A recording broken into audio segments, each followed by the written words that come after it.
So, hello there, everyone. Welcome back to the walkthrough challenge. All right, so we made a mistake here in lexicon.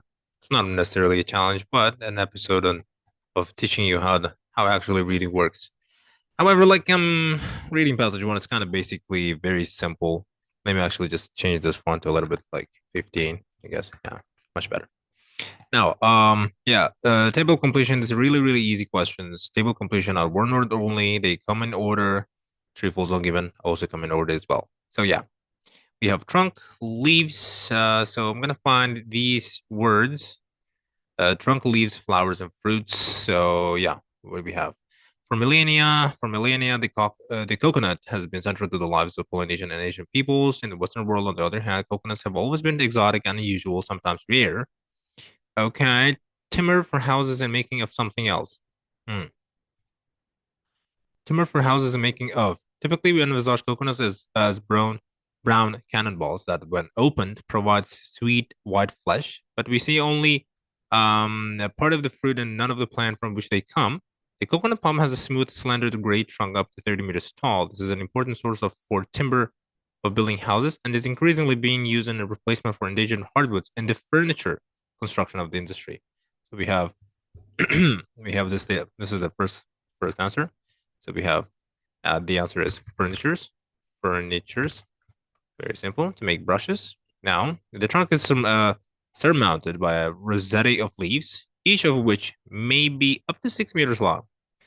The leaves have okay, so the 6 meters long. We have 6 meters long. The leaves have hard veins, so we have to make brushes. The centers, which in many parts of the world are used as brushes, after the green part of the leaf has been stripped away. Immature coconut flowers are tightly clustered together. Flowers, we have immature coconut flowers are tightly clustered together among the leaves at the top of the trunk. So stems provide sap used as a drink or a source of something else. The flower stems may be tapped for their sap to produce a drink, and the sap can also be reduced by boiling to produce a type of sugar for cooking. We have another one. As you can see, that the answers are following. Um, they are following the order. You can see the first answer here, second answer there. Now, the answer is going to be sugar. Very simple. Do we have the outer layers? Coconut palms produce as many as 70 fruits per year, weighing more than a kilogram each. The wall of the fruit has three layers, so we have three layers.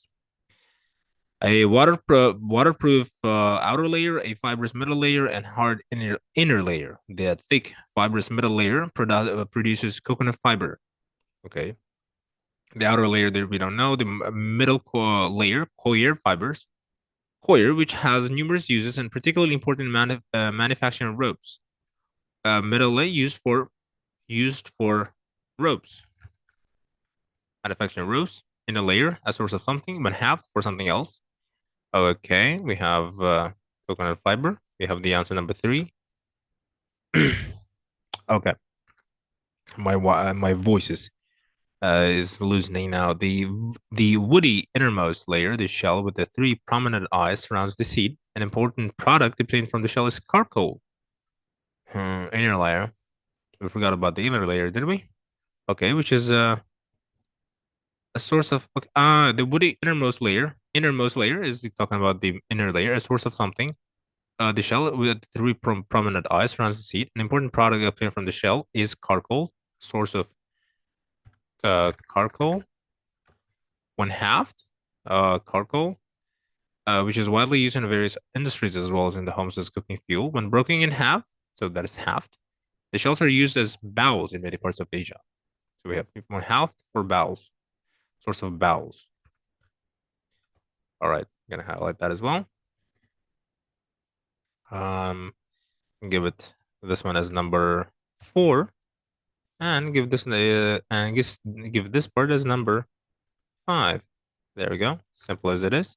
Now, coconut water. Inside the shell are the nutrients, endosperm needed by the developing seed. Initially, the endosperm is a sweetish liquid, coconut water. So we have coconut water.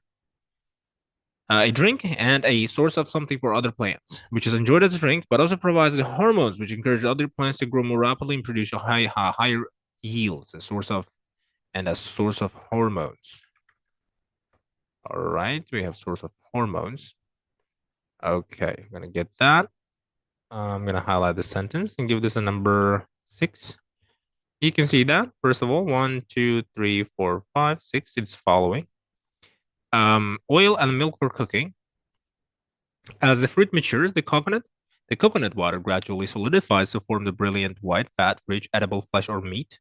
Dried coconut flesh, copra, is made into coconut oil and coconut milk, which are widely used in cooking in different parts of the world, as well as in cosmetics. So we have cosmetics here, cosmetics, glycerin, an ingredient in something else. Okay, we have this part as our fantastic answer. So I'm going to make sure that we highlight this nicely and firmly. We have number 7. A derivative of coconut fat, glycerin, acquired strategic importance in a quite different sphere as Alfred Nobel introduced the world to his nitroglycerin based invention, dynamite. So we have another answer here. Now we'll give this a number 8. All right, we have a source of dynamite. Now, coconut seeds need shade in order to germinate.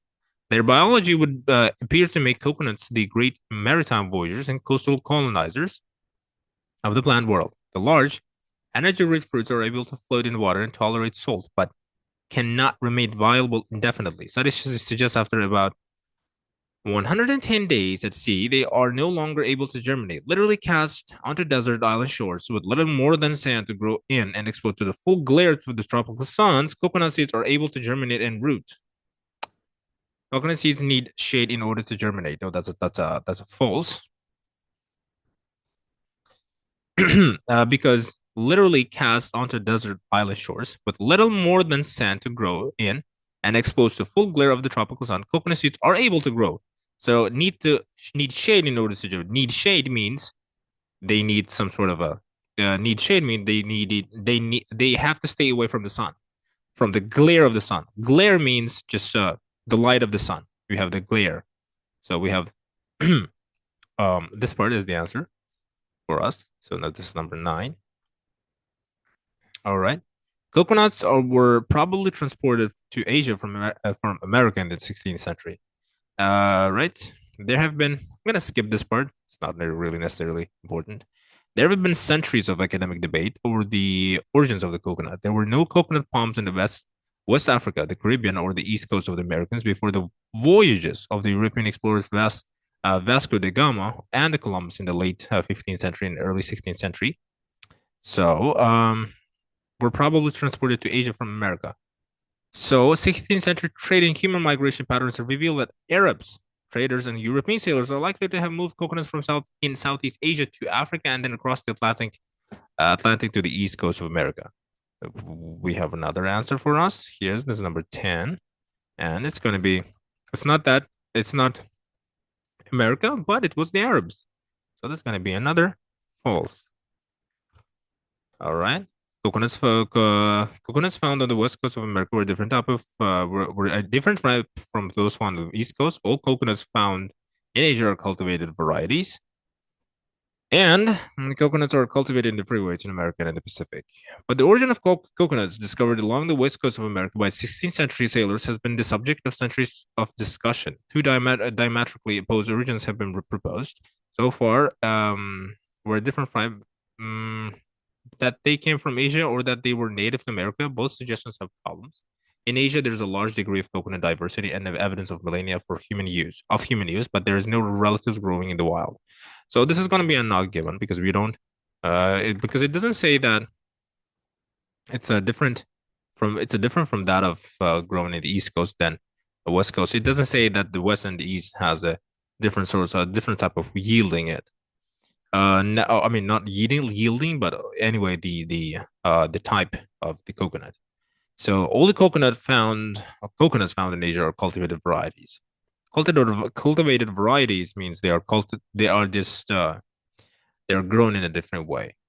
So number 12 is going to be what? But in Asia, there's a large degree of coconut diversity and evidence of millennia of human use, but there is no relative growing in the wild. In America, there are close coconut relatives, but no evidence that coconuts are indigenous.